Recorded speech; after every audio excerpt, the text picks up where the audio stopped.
Babayaran nyo to, sir. Magcha-charge sa akin to. Binuksan nyo. Ayun o, binuksan nyo. Binuksan nyo. Nakalagay dalawa tapos Dalawa. Minura po ako ni Kapitan. Sinabi po sa akin po, mapalabat ko babayaran yan, isang peraso nga lang yan. Ano naman nangyari niya sa labi mo? Ayun po, sinuntok po ako. Ayun o, sintok ako. Ayun o. Ano ang mali sa nakita mong pangyayari? Siya po talagang Sino siya? maliro. Paran katuwiran mo. Siya na nga nasuntok. Siya bang mali? Gumamit kayo ng dahas eh. Init ng ulo. Ang pangangatuwiran mo na yan. Di na po bago sa amin dito sa hashtag Ipabitag Mo, mga delivery riders na nagrareklamo at lumalapit ho sa amin para ireklamo pang-aabuso sa daan o habang sila ay nagtatrabaho. Madami na rin nag-viral na ganitong reklamo. Madami na rin nahulog sa investigasyon ng bitag. Subalit, yung iba hindi pa rin natututo. Kinakailangan siguro ng kunting sapak. Si Mar Joseph Mora, isang Shopee rider na nasapak ng isang customer kamakailan lang. Hindi lang basta-basta simpleng tao, isang kapitan ng barangay ang sumuntok sa pobreng rider. Delivery rider lang ako eh. Ayun o, sintok ako. Ayun o. Viral ngayon sa social media ang video na ito na ipinasa at tinawag ang pansin ng hashtag Ipabitag Mo. Ang video naglalaman daw ng pananapak ng isang barangay chairman sa isang delivery rider. Hunyo 23, alas 4 ng hapon, magdi-deliver daw sana si Joseph Mora sa isang Gina, Valencia. Paakit na po ako sa mismong bahay, nakasalubong ko po yung tatay po ni Gina Valencia na nagsabi wala daw po yung anak niya at nasa ospital daw po. Kaya naman, ang kanyang ama na isang kagawad ang tatanggap umano ng parcel. Dahil wala nga daw po siyang pera, may pinuntahan po siya doon na tao na sinabing kapitan daw po ng barangay at doon daw po ipapaabono sana. Kaya si kagawad agad daw tumakbo kay Cap June de la Peña. Pero si kapitan, di na nagka-interest daw sa laman ng parcel. Pinapabuksan po ng kapitan yung item, binuksan naman po ng tatay. Sinasoli na po nila sa akin nung nakita nila yung laman na isang piraso lang. Dito na umalma ang rider na no open policy. Babayaran nyo to, sir. Magcha-charge sa akin to. Binuksan nyo. Ayun o, binuksan nyo. Binuksan nyo. nakalagay dalawa tapos Dalawa. Agad daw tumayo si kagawad at si kapitan, sabay tulak at sakal. Then din ko na po naisipan mag-video, tapos lumapit yung kapitan na bigla po akong sinapak. Okay, Joseph, ang inirereklamo mo ay yung barangay captain ang nanuntok sa'yo? Opo, sir. Barangay Captain po. Sinakal po ako at sinuntok po. Siya ba yung dineliveran mo ng... Hindi po. Bali, siya lang po dapat po ang mag-aabono ng item. Then, pinabuksan niya po sa tatay ng may-ari ng item. Bakit nila binuksan? Paliwanag mo sa akin, Mar Joseph. Hindi naman sila yung... Gusto po nilang ma-confirm kung ilang piraso po yung laman ng item. Kung 2 piraso daw po ba talaga. Kanina nakapangalan yung parcel. Gusto ko malaman sana. Bali sa anak nga po, kay Gina Valencia po. Gina Valencia po nakapangalan. Sabi po kasi nasa hospital daw po yung may-ari ng parcel. Kaya yung tatay po ang magre-receive at yung kapitan po ang mag-aabono. Pero kung sakaling wala naman doon at nandoon sa ospital, hindi ba dapat ibinalik muna sa iyo? Okay lang din naman po sa amin na may mag-aabono. Mas okay din po yun sa amin kasi nga para hindi na po kami magpabalik-balik. Ano ba nakasulat sa loob ng parcel? Tinanong po kasi ako ng tatay kung 2 piraso daw po ba ang laman. Ang binasa ko naman po sa parcel, ang quantity po ay 2. Ayun po ang sinabi ko po sa kanya. Nung nakita nila 1 pirasong laman, ikaw ang pinagbuntunan ng galit. Opo, nung nakita po nila 1 piraso lang yung laman, di na daw po nila babayaran at hindi na daw po kukunin dahil nga po kulang daw po ng 1 piraso. Tatanong ko muna sa iyo, Mar Joseph, kaninong kasalanan to? Doon sa Shopee or sa iyo? Sa ano po, sa seller po. Bali, Sa pagka rider. dumaan po kasi sa Shopee, bali hindi rin po naman makikita ng Shopee kung ilan po yung nasa loob dahil nga po nakabalot na po ito. Ano bang laman ng binuksan nila? Parang pintuan ng pangkulungan ng kalapate. 2 piraso dapat yon. Opo. Meron bang sinasabing no open policy? Meron pong sinasabi pong gano'n, no open policy. Alam din po ng mga customer yun na no open policy po talaga. Paano kung talagang kulang? Anong mangyayari dito? Bali, ayun nga po, kung kulang po at binuksan na po nila, automatic po yun na kailangan na po nilang bayaran. At meron naman pong tinatawag na return refund policy po. May dadaan po sa tamang proseso para maibalik po or mabigay rin po yung tamang item. Nalaman ba to sa barangay? Inareklamo mo ba sila? Ang nangyari po, pumunta po ako sa police station, dun din po, sakop lang din po nila, sa kanto lang po ng barangay po nila. Anong ginawa ng pulis? Tinawag po yun yung kapitan, tapos anong nangyari, parang nagbangayan lang din po kami sa police station. Then nilipat din po kami sa mismong barangay po kung saan yung kapitan yung sumapak po sa akin. Doon ka rin nilagay. Dilutong Macau yun dahil siyang barangay captain. Bali, binaliktad pa po nila ako dun sa barangay. Lahat po sila dun, pinagkakaisan po nila ako dun, wala po akong kakampi. Sandali lang, narareklamong barangay captain, kasalukuyan daw ay nasa medical leave. Ano kaya nangyari dito? Pero handa raw sumagot ang ibang miyembro ng barangay. Siya nanuntok tapos ibang pasasagutin. Ano kaya to? Tawagan nga muna to si Valencia. Nakakabwisit din naman kasi pag yung nagpadala na seller, hindi tama.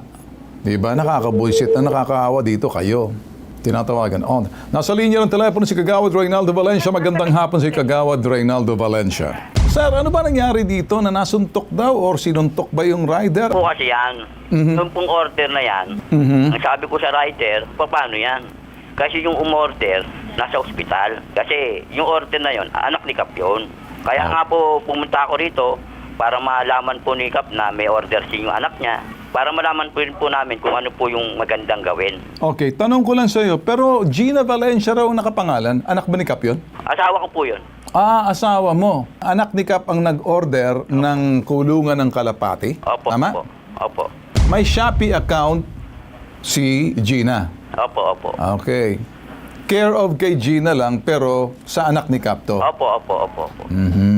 Okay. Alright, so magiging malinaw na tayo rito. So, kung sa hukuman, talo kayo rito. Opo. Una sa lahat, hindi naka-address sa inyo. Asawa mo yan, pero hindi naman nakalagay Mr. and Mrs. Reynaldo and Gina Valencia. Opo, opo, opo. Hindi ganun eh. Lalong hindi nakapangalan kay Kapitan Reynaldo de la Peña, hindi ba? Opo, opo. Walang karapatan si Kapitan de la Peña na pabuksan ang package. Doon dapat sa taong na nakapangalan yan. Ang garantor niyan yung asawa mo, si Gina.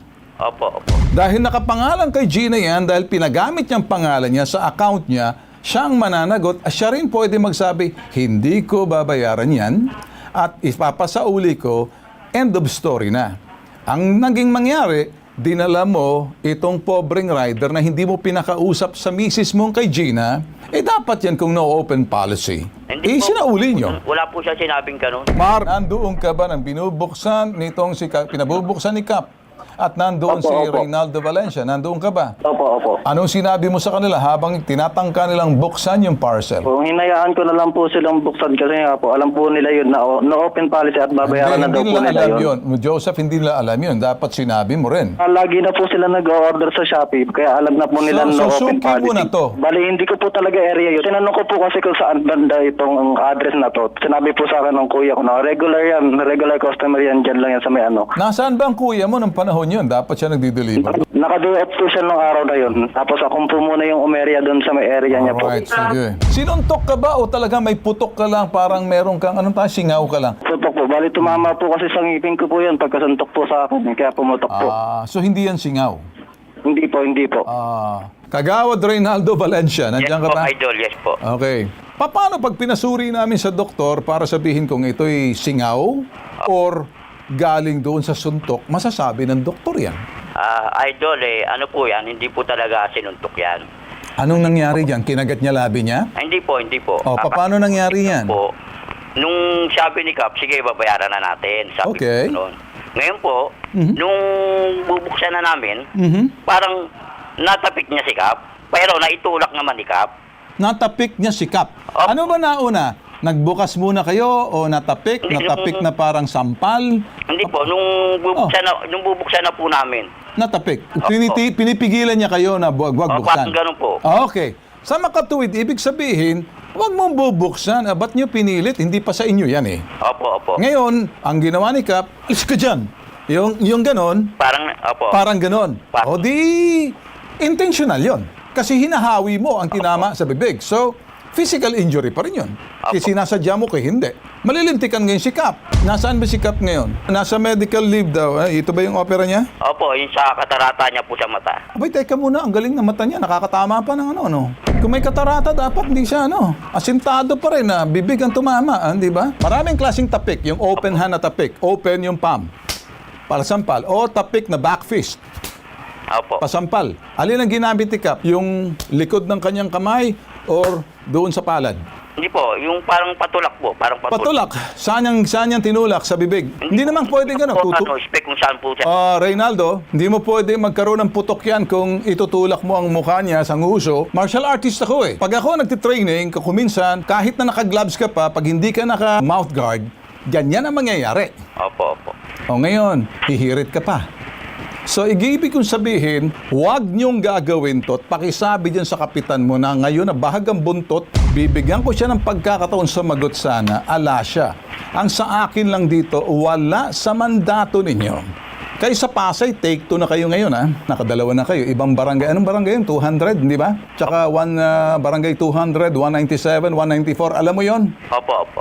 Kayo, barangay 91, lintek na mga barangay ninyo yan. Puro kayo mga basagulero ha.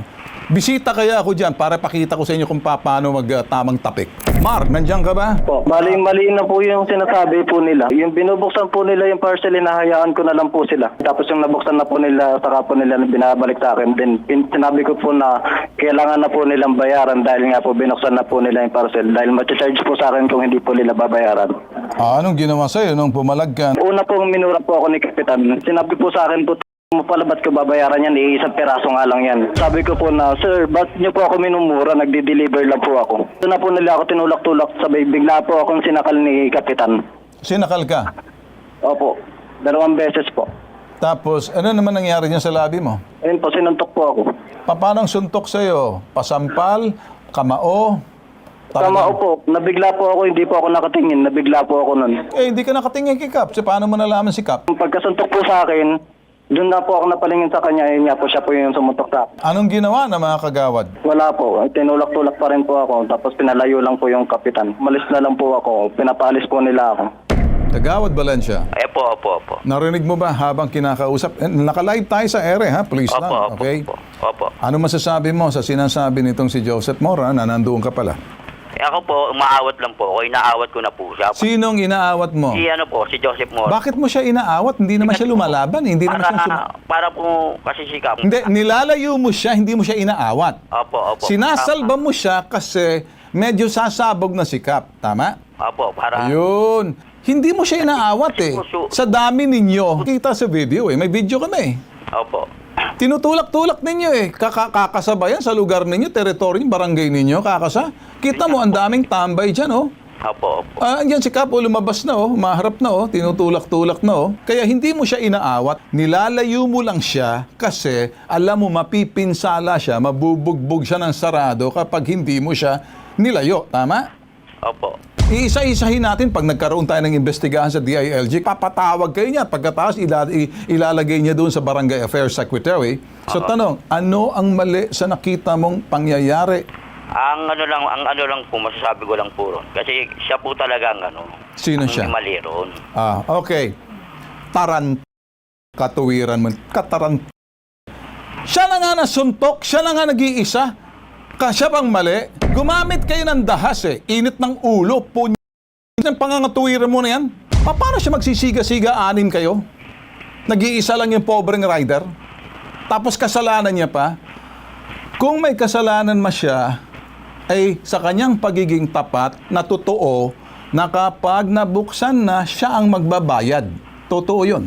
Siguro doon siya pumalag, doon kayo nabubuysit kasi binuksan yung parcel, siya ang magbabayad ngayon doon. Siya ang pagbabayarin nyo. Naintindihan mo ba? Opo. Kaya pumapalag siya. Ulit, take 2. Ano ang mali sa nangyari? Siguro po, ang isang pagkakamali lang po ron. Nabuksan po siguro yung Yun ang dahilan. Anong naging epekto sa pagbukas? Pumalag yung pobre dahil ala siyang pera, siyang pagbabayarin. Uminit ang ulo ni Kap, tama? Opo. Anong ginawa ni Kap nang uminit ang ulo niya? Nung sa kanya, naitulak niya po yan. Naitulak. Okay. talagang pinagtatakpan mo, ano? Pag bumisita ako dyan, siguro magsasabi ka ng totoo sa akin, ha? Ayaw kong pupunta ako rin, tapos niloloko mo ako, magtutuos tayo. Hindi ako naniniwala, tinulak, suntok yan. Tingnan na mo ang ni Kap, oh. Gigil na gigil, binaba pa yung face mask. Akala mo ba hindi ko nakikita ang video ngayon? Napipitikan siya, sumusugod siya. Tapos sasabihin mo, tinulak, harassment na yan eh, grave threat na yan eh. Reynaldo Valencia, kinig ka, no? Kung nakikinig ka, salamat sa pagtanggap mo. Nagagalit ako sa pinagagawa mo, hindi ako galit sa pagkatao mo. Makinig ka sa akin, Reynaldo. Malinaw tayo, no? Hindi kita kilala at hindi ako pwedeng magalit sa iyo. Malinaw, ha? Buisit ako, inis ako, irritable ako doon sa pinagagawa ninyo sa pobre. Malinaw? Opo. Subukan mo gawin sa akin yan. Opo. Naku, sis Marie, itong kamao ko napakalaki na to, naku. Pag nakita mo, Opo. ay, naku, tatamaan kayo. Nagagawa niyo pag walang laban, ano? Bibisitahin ko si Kap, sabihin mo magpagaling pa siya. Opo, opo. Kasama ka, ha?